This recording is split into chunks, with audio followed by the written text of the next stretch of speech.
Hump Day, yeah! Hey guys, good morning. It is Hump Day. Hump Day! Back. What day is it? Guys, it's French Toast Day. French toast and strawberries. Guys, what do you have for breakfast? Leave a comment below. Tell me what you had. Tell me what you're gonna have. Was it French toast and strawberries? 'Cause that's what Mac's doing today. I'm eating outside by the picnic table, enjoying my breakfast, and yeah, I'm curious what everyone else is eating today. I don't know, right? I figured, hey, I'm going to show everyone what I've eaten because,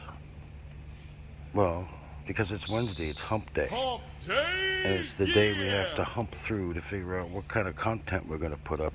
And I figured I'd start my day off with breakfast, right? Because if you don't have a good breakfast, you don't have a good day. Grab some good breakfast, folks, and kick your day off right. From the house of Mac and JMACK himself, y'all have a wonderful hump day. Hump Day, Grab yourself a nice breakfast. Leave a comment below. Tell me what you had.